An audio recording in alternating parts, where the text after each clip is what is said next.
Hi అందరికీ. Welcome back to the channel. Borana weaves limited గురించి discuss చేద్దామండి. ఈ కంపెనీ 2020లో స్టార్ట్ చేశారు. వీళ్ళేంటంటే డిఫరెంట్ ఇండస్ట్రీస్‌కి సంబంధించిన అన్‌బ్లీచ్డ్ సింథటిక్ గ్రే ఫ్యాబ్రిక్‌ని వీళ్ళు మ్యానుఫ్యాక్చరింగ్ చేసి ఎక్స్‌పోర్ట్ చేస్తుంటారు. ఫర్ ఎగ్జాంపుల్ డైయింగ్ కానీ, ప్రింటింగ్ కానీ డిఫరెంట్ ఇండస్ట్రీస్‌లో ఎక్కువగా యూజ్ చేస్తుంటారు. ఫర్ ఎగ్జాంపుల్ ఫ్యాషన్ ఇండస్ట్రీ అవ్వచ్చు, టెక్నికల్ టెక్స్‌టైల్స్ అవ్వచ్చు, ట్రెడిషనల్ టెక్స్‌టైల్స్ అవ్వచ్చు, హోమ్ డెకర్ అండ్ వీటితో పాటుగా ఇంటీరియర్ డిజైనర్‌కి సంబంధించిన లైక్ కర్టన్స్ ఇలా డిఫరెంట్ కైండ్ ఆఫ్ ఇండస్ట్రీస్‌కి సంబంధించిన సింథటిక్ గ్రే ఫ్యాబ్రిక్‌ని వీళ్ళు మ్యానుఫ్యాక్చరింగ్ చేస్తుంటారు. అండ్ ఇవే కాదు వీళ్ళు పాలిస్టర్ టెక్స్టైల్ యార్న్ కూడా మ్యానుఫ్యాక్చరింగ్ చేస్తారు. ఇది నథింగ్ బట్ థ్రెడ్స్ అన్నమాట. ఈ డిఫరెంట్ టెక్స్టైల్ ఇండస్ట్రీస్‌కి సంబంధించినటివి. సో వీటితో పాటు వీళ్ళ మ్యానుఫ్యాక్చరింగ్ యూనిట్స్ వచ్చేసి 3 యూనిట్స్ ఉన్నాయంట సూరత్ అండ్ గుజరాత్‌లో. అండ్ వీటికి కావాల్సిన ఎక్విప్‌మెంట్స్ కూడా వీళ్ళ దగ్గర 15 texturizing machines and 6 wrapping machines, 700 water jet looms ఉన్నట్టు చెప్తున్నారు. అండ్ వీటితో పాటుగా 10 ఫోల్డింగ్ మిషన్స్ కూడా ఉన్నట్టు చెప్తున్నారండి. నెక్స్ట్ ప్రోడక్ట్ వైజ్ మనం రెవెన్యూ చూసినట్లయితే గ్రే ఫ్యాబ్రిక్ నుంచి వీళ్ళకి ఆల్మోస్ట్ 72% రెవెన్యూ వస్తుంటే ఈ యార్న్ నుంచి వీళ్ళకి 26% రెవెన్యూ వస్తున్నట్టు చెప్తున్నారు. అండ్ అదర్ ప్రోడక్ట్ నుంచి వీళ్ళకి 1.4% రెవెన్యూ వస్తున్నట్టు చెప్తున్నారండి. అండ్ అంతేకాదు వెల్ ఎక్స్పీరియన్స్ మేనేజ్మెంట్తో పాటు మేము ఇంకొక అంటే ఈ మ్యానుఫ్యాక్చరింగ్ యూనిట్స్ 3 ఉన్నాయి కదా, ఇంకొక కొత్త యూనిట్ కూడా మేము స్టార్ట్ చేయబోతున్నామని కూడా చెప్తున్నారు.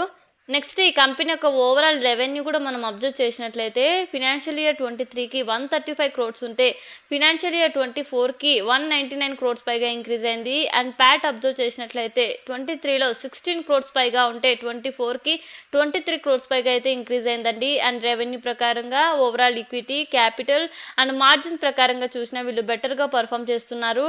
నెక్స్ట్ పియర్స్ విషయానికొస్తే ఇన్ టర్మ్స్ ఆఫ్ రెవెన్యూ కానీ, ఓవరాల్ ఎఫిషియెంట్ వైస్‌గా కానీ, మార్జిన్స్ కానీ, పర్ఫార్మెన్స్ వైస్‌గా కానీ కేపీఆర్ మిల్ ఇక్కడ బెటర్‌గా పర్ఫామ్ చేస్తుందండి. బట్ మార్జిన్ ప్రకారంగా చూసుకుంటే బొరోనా వీవ్స్ కూడా బెటర్‌గా పర్ఫామ్ చేస్తున్నారు. But very small scale textile industry అండి.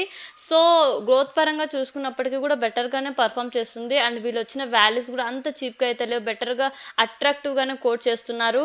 And coming to the IPO details, May 20 open అయ్యి మే 22న క్లోజ్ అవుతుంది. ప్రైస్ బ్యాండ్ వచ్చేసి 205 టు 216 పర్ షేర్ అండి. లాట్ సైజ్ వచ్చేసి 69 షేర్స్. ఐపీఓ ద్వారా 144 క్రోర్స్ పైగా రైజ్ చేస్తుంటే అందులో 1 రీటైల్ మినిమం లాట్ వచ్చేసి 14,904 రూపీస్ అండి. అండ్ మిగతా డీటెయిల్స్ మీ స్క్రీన్లో అబ్జర్వ్ చేయొచ్చు. సో ఇక్కడ ఓన్లీ 10% అండి రీటైల్ కోటాలో. సో అలాట్మెంట్కి చాలా టఫ్ అవ్వచ్చు.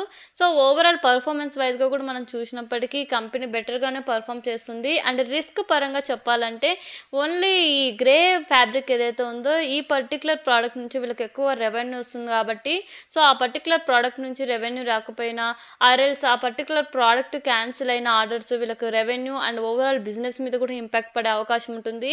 అండ్ మిగతాది వచ్చేసి ఈ టైప్ ఆఫ్ బిజినెస్కి ఏవైతే రిస్క్ ఫ్యాక్టర్స్ ఉంటాయో అవన్నీ వీటికి కూడా వర్తిస్తాయండి. And as of now grey market premium వచ్చేసి 29% ఉందండి. ఇది చేంజ్ కూడా అవ్వచ్చు.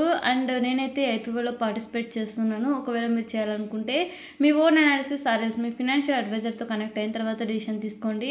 అండ్ ఒకవేళ మీకు ఈ వీడియో ఇన్ఫర్మేటివ్గా అనిపిస్తే please like, share and subscribe and thank you for watching.